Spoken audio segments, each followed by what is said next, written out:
This is a team project by Melissa Dyer, J.D. Daniels, Alil Paxilio, and Thomas Whitworth. Up first is Thomas Whitworth.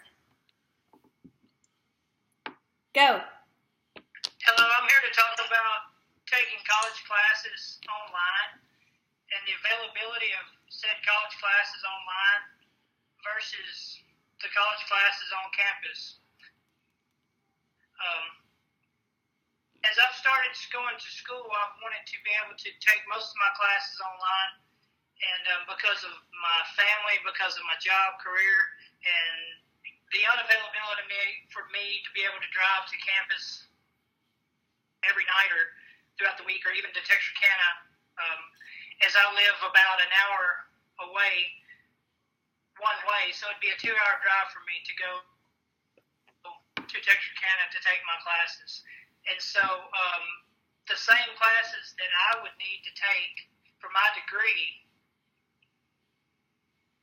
in education as a major in history would require me to have to drive to Texarkana several days a week for several semesters in order to get a bulk of that core subject as my classes. And so it would be unpractical and really hard for me to do that, to drive 2 hours to take the class versus online where I could take them and go ahead and get them done and knocked out for my major. And I'm here to talk about why can't we have those same classes that are offered at the college offered online, class for class, whatever it may be. Those same classes that are offered at Texas A&M Texarkana on the campus should be able to be accessed online and without having to go to the school.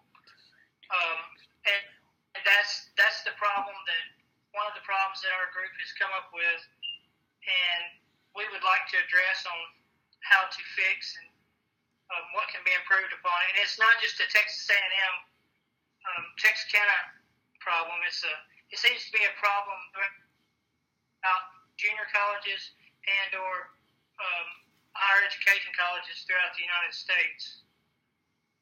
And so that's pretty much all that I've got for that for right now. And thank y'all and have a great day. All right, and next is Alil. Go. Hey, how you doing? My name is Alil Palacios, and I'm here today to talk about cost differences between regular class, in-person, and online classes. First of all, like any regular person, people have families, full-time jobs, and sometimes it's difficult to travel. And some people may not have the transportation enabled to drive to campus. So we need to have a outline when you first apply the classes online to see, where our money's going, see why classes are much more expensive for a person to take them online than in person. Just, to give us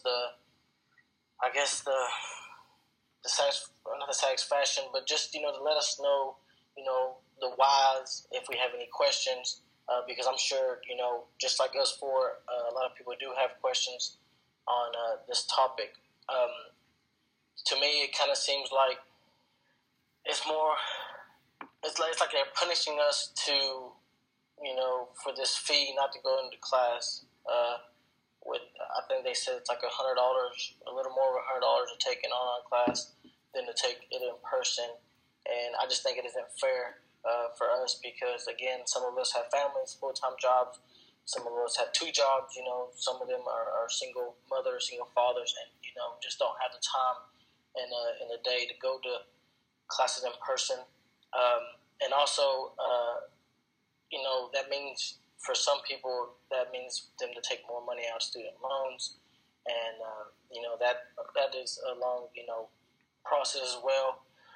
More money taken out of student loans, more interest, and, at the end of your 4 years or however long it takes you to graduate, you have a bunch bunch of money you got to pay back, and sometimes it can be difficult in certain people's situations if they are able to, work full time and whatnot. So I think again, people need to come out with a good outline to show people where their every dollar is going to, and we need to come up with better solutions to online classes versus classes taken in person. And that's all I got. Next is JD Daniels. Hi, my name is JD Daniels, and I'm kind of going to feed off what Alil said, but more into the fee situation. I mean, I've been paying a graduation fee since I was a freshman. I don't understand that. And like many of us, we don't know where these online fees, there's a $500 magical fee that's always showing up on my stuff. I think part of orientation should be that, okay, they teach you Blackboard, they teach you the different curriculum, but they need to break down the fees and what you're actually paying for it. Because, I mean, right now I've been going to school 3 years, and it's the debt that's piling up because I have to take student loans is ongoing, and that's always gaining interest. And I just need to know, or I would like, more information about the fees that we're paying and what do those fees represent. Along with, like what Alil says, I mean, you get stuck with a fee and you have no idea what it is, and it costs you so much money in the long run. So that's all I have to say about that. I mean, it's basically we need a better breakdown of what we're paying for and what those fees represent, and that can help us, hopefully understand where all the money's going that we're borrowing. So we have some solutions. And there's ways to get these solutions, and I think Melissa's going to talk about that. Hi, my name is Melissa Dyer. I'm going to talk about the solutions that we have thought about. We know that this isn't really going to be taken into action, but we feel like if we were to write the Board of Education, or if we were to bring up our problems to a committee of people, they might see it in our favor, because we are taking courses that don't go along with your degree. We're having to pay $250 if we take it out at NTCC, plus $117 to take the course online. And I just don't feel like it's fair that we have to pay that extra money to take these courses online when we pay our internet, so why should we have to pay extra money to take an online course?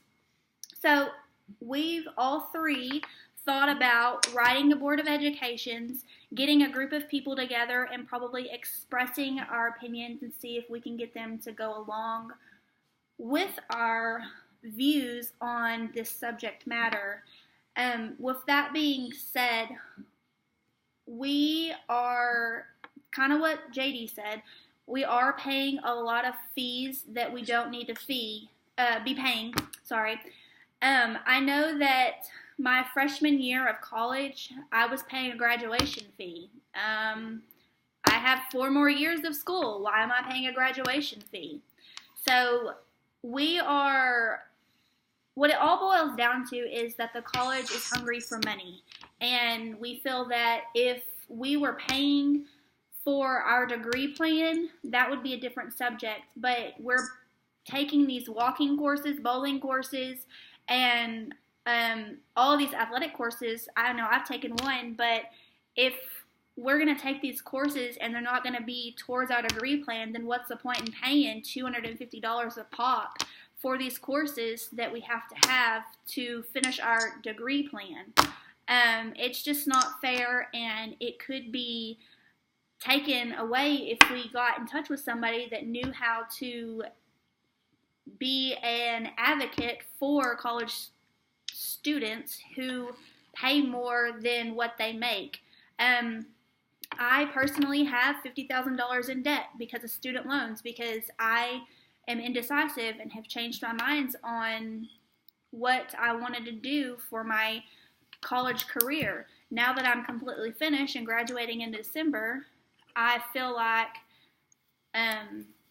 it's going to be time to pay these loans back. So we would just like to get in touch with somebody that could help us, and we feel like we're going to write the Board of Education and get them to see our point of view, and hopefully it comes across. With all that being said, this is for Kelly Koch's class, Lead 450, and we wanted to thank y'all for listening to our presentation, and have a good day.